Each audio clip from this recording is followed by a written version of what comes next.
15 नवंबर को झारखंड 25 साल का हो जाएगा।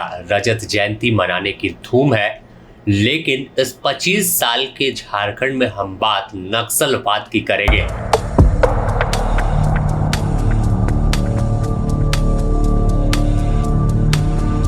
क्योंकि जब 15 नवंबर 2000 को बिहार से अलग झारखंड हुआ, तो कहें कि दामन पर एक दाग सा लगा नक्सलवाद का जख्म भी तोहफे के तौर पर मिला।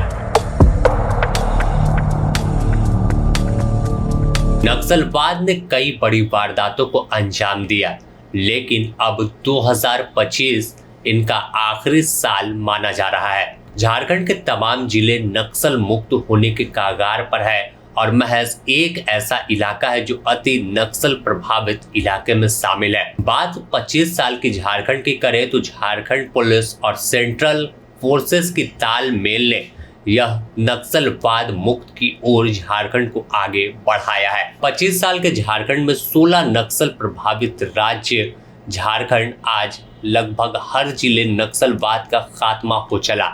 छीट-फूट कुछ ही लोग दस्ते अलग अलग इलाके में बचे हैं। अगर गृह मंत्रालय की रिपोर्ट को देखें तो सिर्फ चाईबासा अति नक्सल प्रभावित है। इसके अलावा छोटे मोटे नक्सली का दस्ता लातेहार, गुमला और लोहरदगा में सिर्फ सक्रिय है, जिनके खिलाफ भी लगातार अभियान जारी है।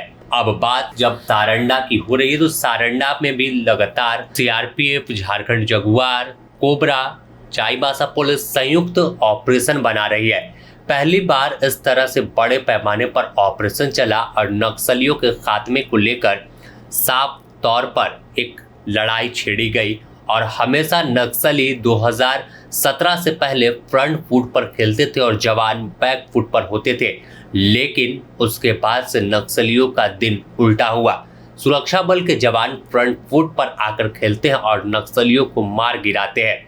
अगर 2001 से लेकर अब तक के आंकड़ों को देखें तो इस 25 साल के झारखंड में 10,000 नक्सलियों को सलाखों के पीछे भेजा जा चुका है। हालांकि इसकी कीमत भी जवान और आम लोगों को उठाना पड़ा है। 525 पुलिस जवान, जिसमें राज्य और सेंट्रल दोनों फोर्सेस के शामिल हैं, उनकी शहादत हुई है। वहीं 1925 लोग नक्सल हिंसा में मारे गए, जिसमें सांसद, मुखिया, विधायक तक शामिल हैं। नक्सली हमले में झारखंड में एसपी, डीएसपी भी शहीद हुए हैं। वहीं 235 नक्सलियों को भी जवानों ने मार गिराया है।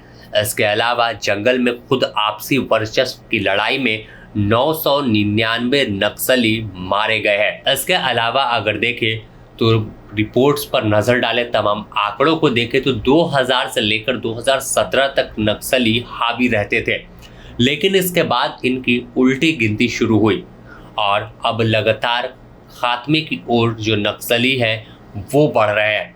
अगर हम सिर्फ पिछले 4 साल की बात कर ले तो बूढ़ा पहाड़, लोगू पहाड़, पारसनाथ, बुलबुल, यह वो इलाके थे जहां नक्सलियों का समांतर व्यवस्था चलता था।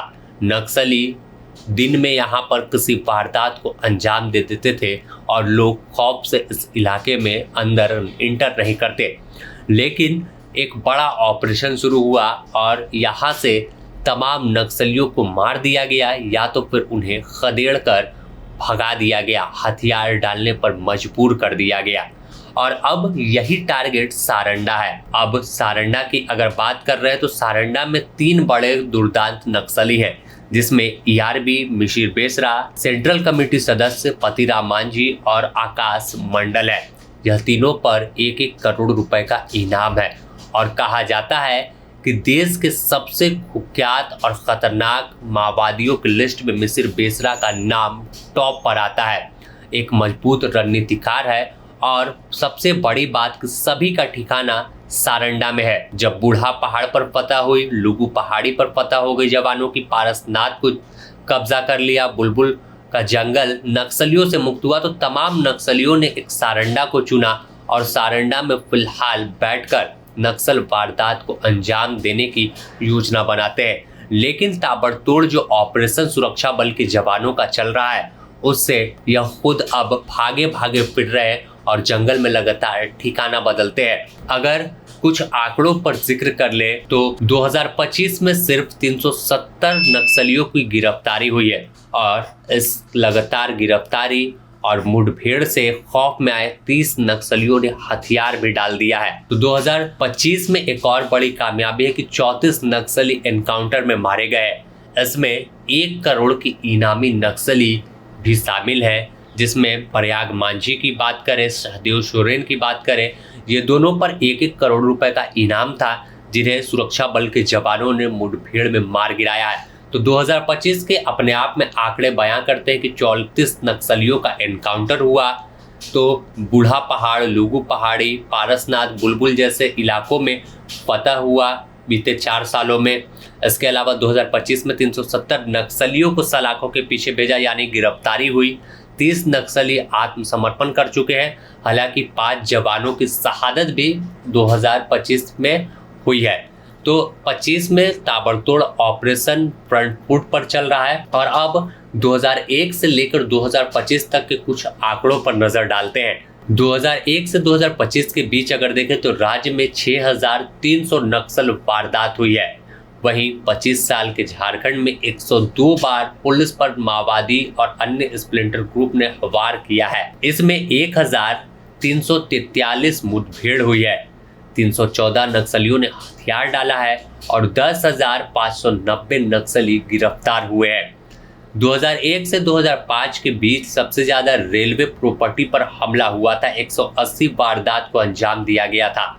और 2001 से 2023 तक 190 सरकारी भवन को उड़ाया गया था और 300 से ज्यादा मोबाइल टावर को नक्सलियों ने निशाना बनाया था। अब दिन बदला और महज सारंडा में जो पुलिस के रिपोर्ट है, पुलिस के दावे हैं, उसके मुताबिक महज 60 से 70 नक्सली सक्रिय है और इनके नेता जो कुख्यात मिसिर बेसरा, पतिराम मांझी, आकाश मंडल इसी सारंडा में मौजूद है। लेकिन अब सारंडा को चारों ओर से घेर कर 2025 के दिसंबर तक का या फिर 2026 के 31 मार्च से पहले यानी एक बड़ा ऑपरेशन चल रहा है और टारगेट किया गया है कि नक्सलियों का खात्मा होगा और यहाँ से उन्हें जड़ से उखाड़ लिया जाएगा। यानी जो नक्सलियों की पैठ थी वह पूरी तरह से उखड़ जाएगी और एक नया सवेरा होगा। तो जब झारखंड 25 साल का पूरा हो गया, 26 युवा झारखंड हो गया, तो झारखंड से वो बदनुमा दाग भी पूरी तरह से अब मिट जाएगा, क्योंकि माना जा रहा है कि यह आखिरी साल नक्सलवाद का होगा। इसके बाद फिर नक्सलियों की कहीं कोई आवाज नहीं सुनाई देगी। बचे हुए 3 बड़े माओवादी और 60 से 70 कैडरों के खिलाफ सीआरपीएफ, झारखंड जगुआर और अन्य तमाम जो जिला पुलिस के जवान हैं वो कार्रवाई कर रहे हैं। अभी भी राज्य सरकार और पुलिस मुख्यालय लगातार अपील कर रहा है कि आप मुख्य धारा में लौट जाए, एक भी गोली नहीं चलेगी। झारखंड सरकार की आत्मसमर्पण एवं पूर्णवास नीति का फायदा ले और आत्म हथियार डालकर आत्मसमर्पण कर पुनर्वास करे। आपकी सुरक्षा की जिम्मेवारी भी होगी और आप पर जो इनाम है वो इनाम की राशि भी आपको मिलेगी, तो आप एक बेहतर जीवन की शुरुआत कर सकेंगे। तो यह कहानी पूरे 25 साल के झारखंड की थी। तमाम आंकड़े थे, तमाम डेटा थे, तमाम पुलिसिया कार्रवाई जो हुई उसकी जानकारी थी। अब आगे से जुड़ी और भी अपडेट हम आपको देते रहेंगे। बने रहे द न्यूज पोस्ट के साथ।